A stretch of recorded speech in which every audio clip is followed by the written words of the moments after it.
Yo, that got me fired up. Can we get another round of applause for the previous panel, the diversity panel? I'll tell you what, like, there was something they brought up about teams, and you have to go search out diversity for your team. And I know that I personally have had the experience where I'll be building something and I'll just kind of look up one day and I'll be like, oh shit, like my team is all dudes. So I totally feel that. And with Web3, right, the promise is that this is something where we all win at, right? This is like a community wins, everybody wins situation. And we all have to remember that not everyone is truly winning if we don't have diversity. So, like, I don't know, always thinking about it, you know? So, anyway, the next panel is about stablecoins. We all know them, we all love them. We're all afraid of them sometimes. I am. But I love them, and I need them. So, we're going to have Bill, and there's no names on here, but Bill Carter, and we're moderating by your boy, Jonathan. Give it up. What's up? Hey, how's everybody doing? Good morning, good second day. Everybody doing all right? Yeah, all right. So we're going to be talking about stable coins this morning. Before we get started, my name is Jonathan G. Blanco. I am the founder of Niftmint. We do NFT commerce infrastructure for brands. I'm also the founder of TF Labs. We're a Web3 startup studio. I'm a big fan of the stable coin space because I think there's a lot of utility needed behind it. I do think it's misunderstood on how that works too, and I think it also makes other things, stronger as well. So I'm really excited to dig into this panel. So why don't we just get into some introductions, and then we'll go ahead and get started with it. Carter, how about you first? Yeah, 100%. Carter Woetzel here, been in the space since 2017. Ever since MakerDAO, ever since the inception of stablecoins, it was very clear that we needed to have a product that didn't have volatility that we could bring to everyday consumers. So, published author, spent 3 years writing a book, and kept falling down the stablecoin rabbit hole, kept wanting to build something more than just a dollar stablecoin, helped pull together an awesome, amazing team with Shade Protocol and Silk, and that's where we are today. So, hi, everybody. Bill Noble from Token Metrics. We do AI along with research by humans. I'm the host of a show on YouTube called The Market Update, where I basically tell you a little bit about what's happening now and hopefully accurately tell you what's going to happen next. So I will help my friends here with stablecoins by trying to maybe talk about the collateral underneath it. I've been in this space since 2017. I made a successful escape from Wall Street. Congratulations. Thank you. I was on a panel with Mark Yusko yesterday, and he was talking about just all the talent that is migrating, call it from traditional finance and traditional, points of tech onto Web3, and that's a really encouraging thing, right, that, all of you in this room here. So let's just level set the conversation really quickly. We're not going to spend a ton of time on this, but, like, what is a stablecoin? Actually, we're going to spend the whole time on this, but... So in essence, a stablecoin is a digital asset that maintains its value. You have Bitcoin that can go, from 30K to 60K, and you have all this crazy volatility. And the dream of a stablecoin is, can we build something that is collateralized and doesn't have volatility, such that we could use it in our everyday lives. We can use it for payments and transactions, and it makes a lot more sense to use a payment system with the currency that actually is stable, right? It's kind of in the name. All right, so as a technical analyst, what's a stable coin? A stable coin is something that you have faith and believe will stay around 1 or 1.05 so that you can use it to buy things, right? In the current world, you take a piece of paper backed by a government and exchange that for goods and services. So paper for a television. A stable coin is the same thing, except there's no government. There's faith and collateral, and you exchange that for Bitcoin, or you want to go shopping for a blazer in the metaverse. I would say there is government, though, because there are, government, CBDCs that are coming out. They're, if you, depending on how you're collateralizing it, if you're collateralizing it against the U.S. dollar or so forth, there definitely is government in that regard as well, of course. But look, there's JP Morgan coin is a stable coin, and when you start thinking about it from a banking context, what we're really talking about is in-network currency for a bank, in-network currency for institution, organization, and then cross-border payments. You're talking about settlement, faster, quicker settlement layers, et cetera. And so, if someone can send, even in you're talking about you came from Wall Street, even in a traditional finance context, if you wanted to, I don't know, purchase from the Swiss stock exchange, and you can, transfer via stablecoin versus doing a, Swiss franc to U.S. dollar exchange and waiting a couple days and doing all these sorts of things. So, when we start to think about stablecoins overall, I guess let's just start with that. Let's start with, call it CBDCs. How are you all seeing that being used? What are your thoughts on that? I have my thoughts on it. Love to hear what you all think first, and then we'll just kind of go through segment by segment of what this space is all about. Sure, Bill, do you want to kick us off here? Sure. So CBDCs, a government, because we all know how well governments do things.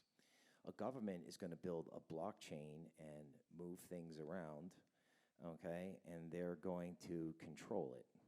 So can they build it?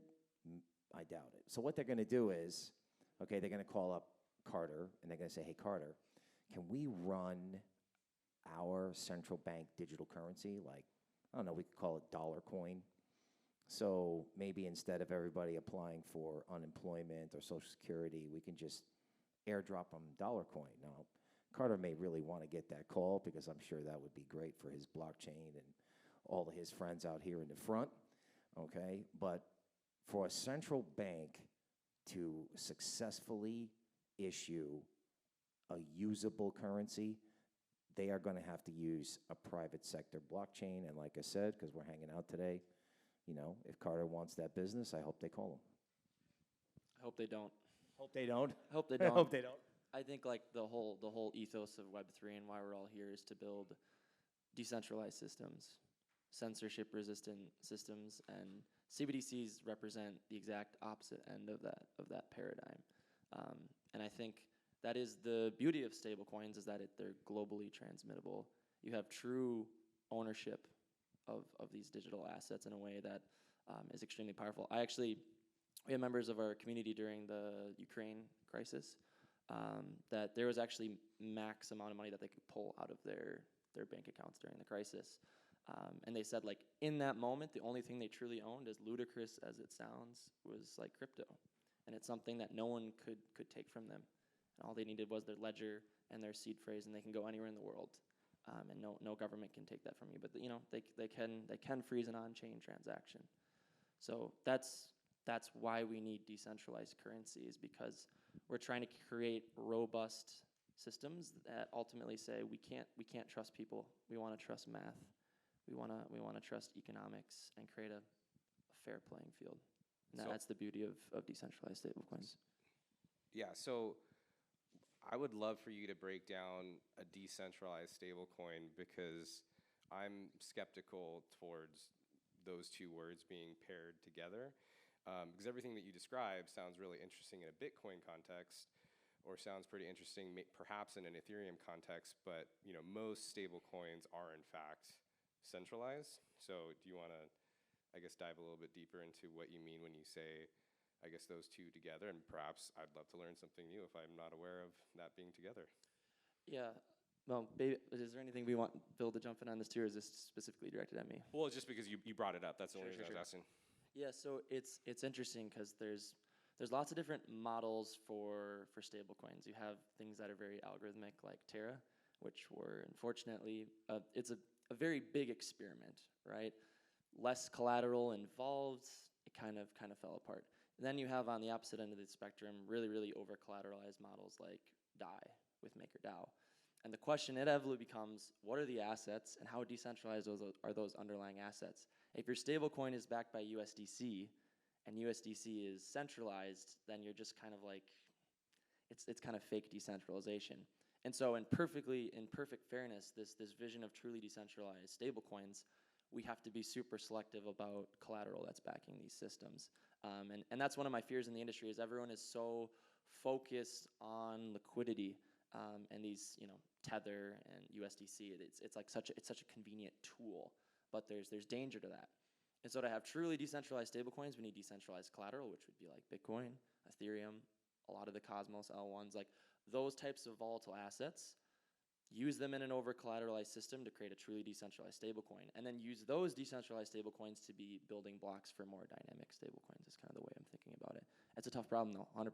No, it's interesting, and I'm glad you brought that down, right? Because as you were saying a moment ago, most stablecoins are backed either to fiat currency, basket of currencies, USDC, et cetera. So those are, of course, not decentralized. Decentralized is probably, or decentralization is the most overused, incorrect word in this space. There's great intention behind it, of course, but I think, from my context, I think that's one of the reasons when I hear about a central bank digital currency, I can totally understand why a government would want that. It makes if I'm a product manager, so I always wear that hat. So if I'm a product manager of the United States government, of course I would want a central bank digital currency. It makes it a lot easier. I can track money. Is that good for, average citizens? I don't know. I'll let other people decide that. But as a government, I can understand why you might want, to do that overall. That for me is why I am also very personally interested in Bitcoin, is the fact that I can kind of opt out of that. And so it sounds like what you're saying in the stablecoin, a decentralized stable currency is you kind of have a little bit of access in that Bitcoin context, I guess, but without, or other decentralized, but without fully being in that. Am I understanding that properly? Yeah, that's a good summary. Cool. Bill, you want to chime in on anything here? Sure. So when I studied decentralized stablecoins, right, the first question I asked is, well, what about the collateral, and what happens if the collateral moves, right? So obviously the Luna example was dramatic, and now everyone's down on stablecoins, and if everybody thinks the same thing, it's wrong. So there are stablecoins out there that are good. Now, how do we know if they're good or not? Well, how good are they at risk management? They're almost like little, they're almost like little hedge funds inside the stablecoin, right? So now you're like, well, Bill, what are you talking about? Well, in 2008, if you said, I'm going to put my house up as collateral after a real estate mortgage blow up, people would be like, oh my God, I'm not touching that. Now, if you said today, hey, I'm going to put my house up in Austin as collateral, they'd be like, oh my God, dude, we'll give you all the money you want. So the decentralized protocol, if they can figure out how to manage the fact that value is a perception, the collateral or the index it's pegged to may change, whoever figures that out, and that's a math problem, but whoever figures that out is going to win. Yeah, and I'd add that too, that, and 100%, it's interesting. There's a lot of risk management in these systems, and the way I think about it is assets, there's three types of relationships. There's correlated, uncorrelated, and inversely correlated, right? So, and I think in the stablecoin space, we've stuck with, like, we need to find a way to get inverse correlation to help protect the system, and we also need uncorrelated assets to help, build more, robustness into the stablecoins themselves. Right now, everything's correlated, right? It's this whole crypto backing crypto, and it's a macro market, right? And it all kind of shifts together. So I think, like, as stablecoin builders, we have to be really challenging ourselves on how to introduce those other two components, uncorrelated and inverse correlated, because that's ultimately how we hedge and add even more stability, while still having more dynamic growth mechanisms. Like over-collateralized models, they're safe, but they really, really struggle to grow. And that sweet spot is going to be somewhere in the middle with risk management. But then, of course, the challenge always goes back to the liquidity of the uncorrelated and the inverse correlated mechanisms. Right, and then on the human angle, right, it's also, it's almost a marketing thing, right? Like, if you got the math right, can you communicate that you got the math right and make that believable. Like, here's the good news, I think, for your group. Like, I don't know the math the way you know the math, but I went to talk to your guys, and I watched an interview with you, and I'm like, all right, I understand what these guys are saying, right? And that means more sophisticated hedge funds will probably most likely understand it, right? And then once the smart money adopts it, retail eventually follows. So the good news about, Carter's group, if you're interested in stablecoins, is that, all right, I'm in crypto, but I'm 52 and I figured it out. And if I can figure it out, honestly, so can you and everybody who's listening. Yeah, I appreciate the compliment for the team. It's incredible community and incredible group of builders. And yeah, storytelling is super, super important. Sometimes we think about accessibility purely from can I acquire the cryptocurrency? But also there's accessibility of the storytelling and the concepts. And stablecoins are supposed to be one of the simplest stories to tell. But then you have 50 billion protocols go to zero, and suddenly that storytelling gets really, really confusing. So it's education has to be at the forefront. I think any sort of lead community member, that's where your heart has to be first and foremost. Even as a builder, that's got to be a huge percentage of your time is just simplifying this, but also communicating the nuance to the people that need to understand the nuance. And stable coins in the long run, like Silk, it's pegged to a basket of global currencies and commodities. The narrative we're really, really focused on for mom and pops is you're getting inflated away right now, 8 to 12%. You could just hold this stable coin. You don't have to do anything. You don't need to put it in DeFi, and you're protected. That's the story, and I think we're gonna see more of those stories emerge. So hold on, I want to dive into that because something's not computing for me. So if it's back to a stable currencies, right? So if those stable currencies are suffering from inflation, how would you not? How would you not? Yep. So that's where you actually include a certain amount of commodities into the basket that the peg is slowly tracking over time. And so if you include stuff like gold and actually a little bit of Bitcoin, the peg research team found that that's actually really, really helps during those inflationary events. But yeah, if it was just sovereign currencies, you're correct. It would just be like an index fund or an index of all these different global currencies, and you'd experience inflation probably it depends on what that aggregate is, but you include the commodities, and that's back to that conversation about inverse correlation, uncorrelated, et cetera. Gotcha. So you mentioned a moment ago, various stable coins, having some issues and so forth.